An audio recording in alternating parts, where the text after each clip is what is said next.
So in this lesson, we're going to be taking a look at how can we create a table of values from a linear equation, and how can we see is a pattern or is some sort of graph actually a linear equation, or is it some other type of relationship. And again, we're always looking for relationship when we do stuff, things along these lines. What is the relationship? And the equation will give that relationship as it's going.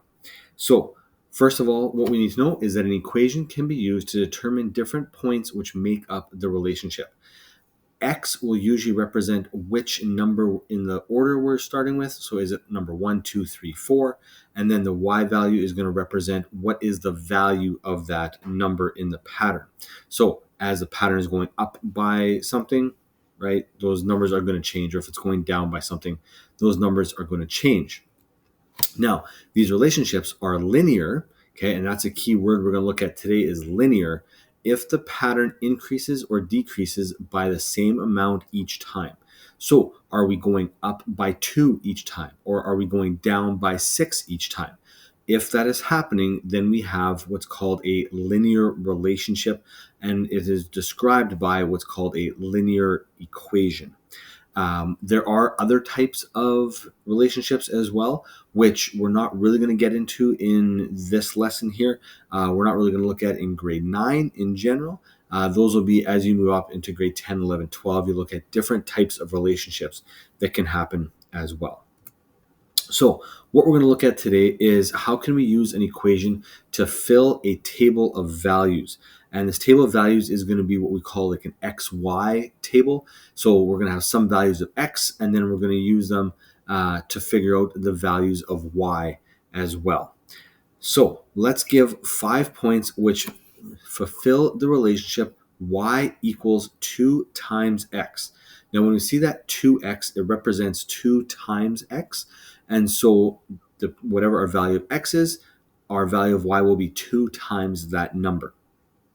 So first thing that we need to do in this case here is we need to pick some x values. I'm going to pick 5 basic x values, 1, 2, 3, 4, 5. There we go.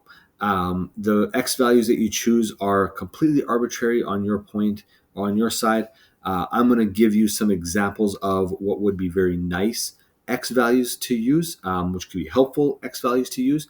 And there will be times in the both on your assignment as well as on your assessment later on where you might be told, I want these specific x values, and you have to find the y values that go with them.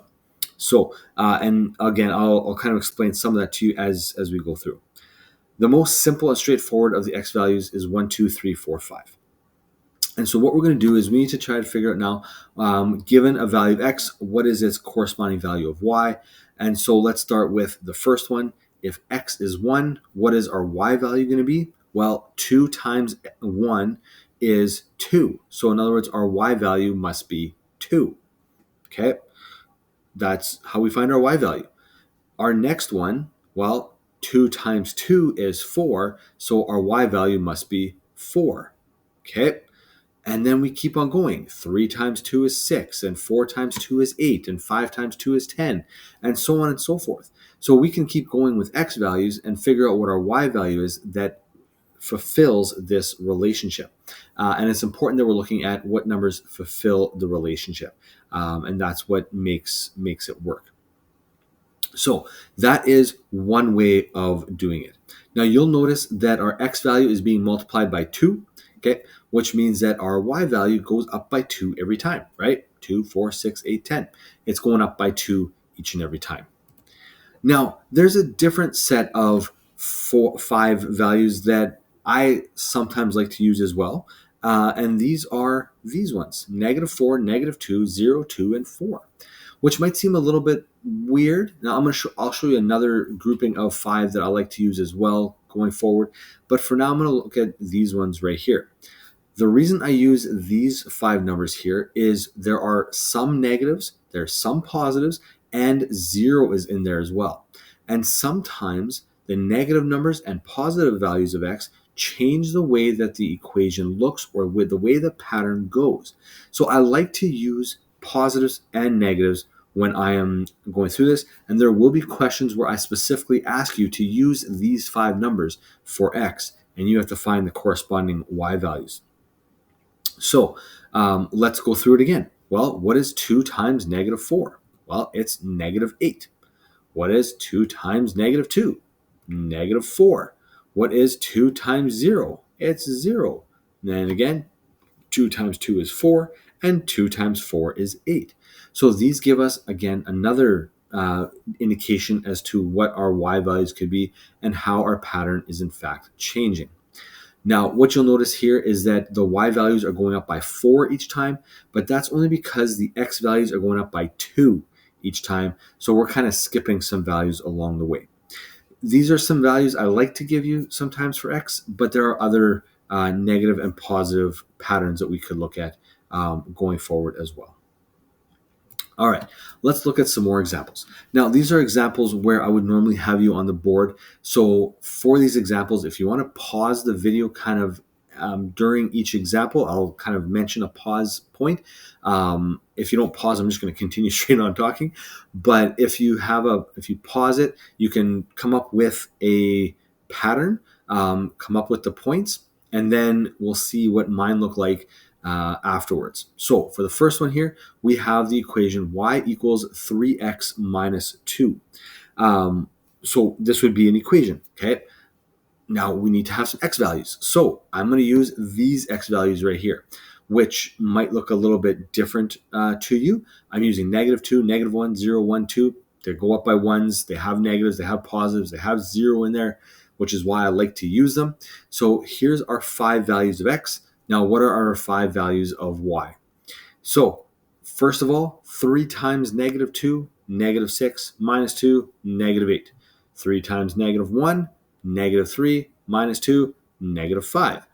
0 times 3, 0, minus 2, negative 2, and then we have 1 and 4 afterwards. Now, you'll notice this pattern is going up by 3. You can tell that in the first 2. So, negative 8 to negative 5, boom, it's 3. We're going up by 3s.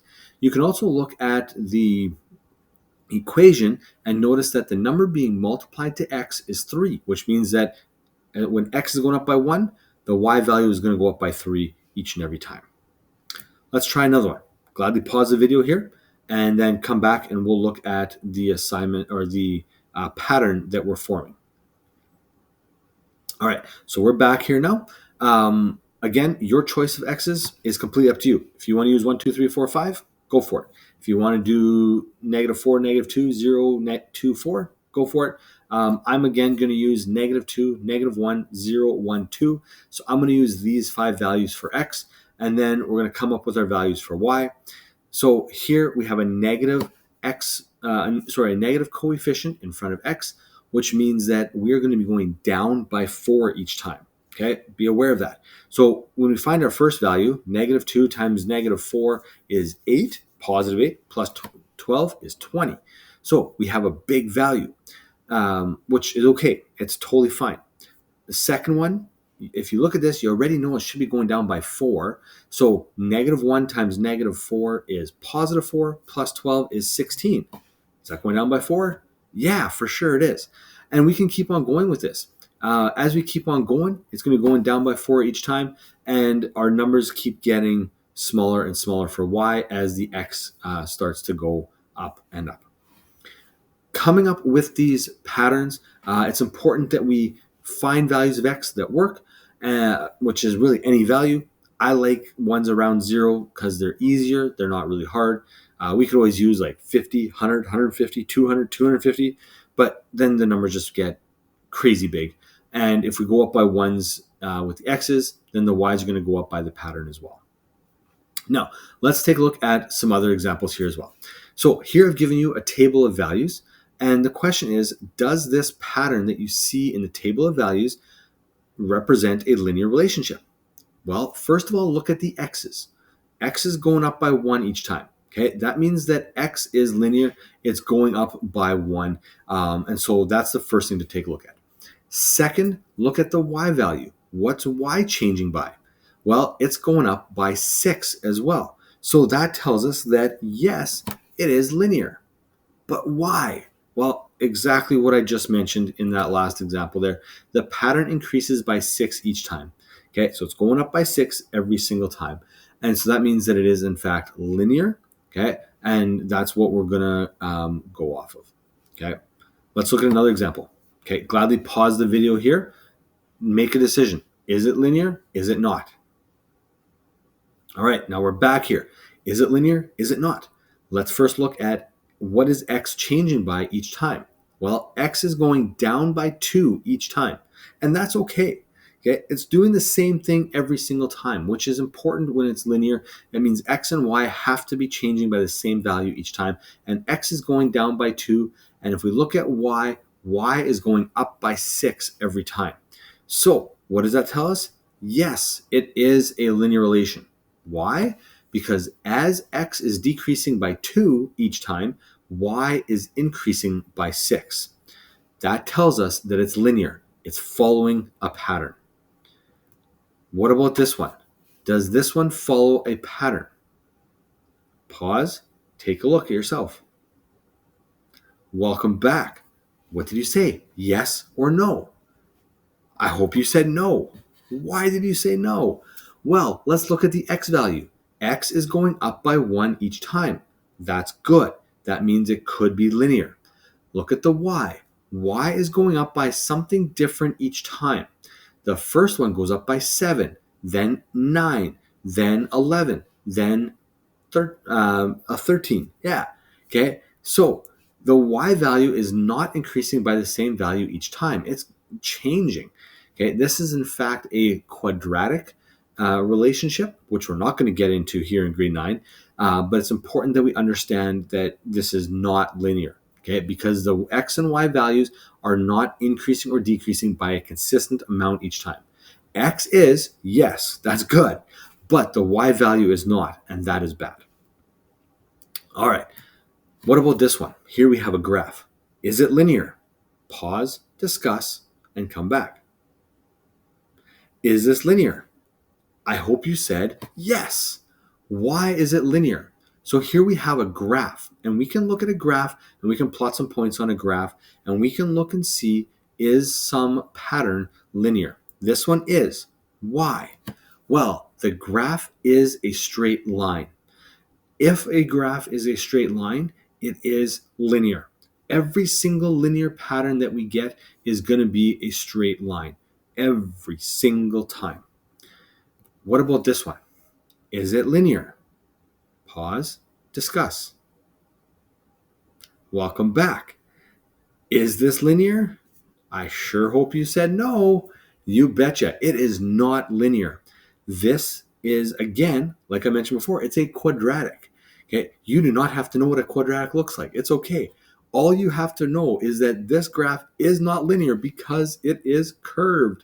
Yeah, it is not a linear function. Okay, so hopefully we recognize that because it is a curved function. It doesn't matter that it cuts off, like it stops there at the 0 mark. That part doesn't matter with linear. A linear function can stop, and that's fine. But it has to be straight every single time. Let's look at another example. Is this one linear? Pause, discuss. Welcome back. Is this a linear function? I hope you said yes. Awesome job. Okay. Yeah, it is linear. And why is it linear? Well, in fact, the points are along this straight line. So I drew a line through it even as well. The line's maybe not exactly on the points. Apologies. But it is a straight line. All these points follow along a straight line. We could extrapolate or interpolate for points that are in between or past the ones that are given. And they're going to continue along this straight line. Along this pattern. All right, next one. Is this linear? Pause, discuss. I hope you said no.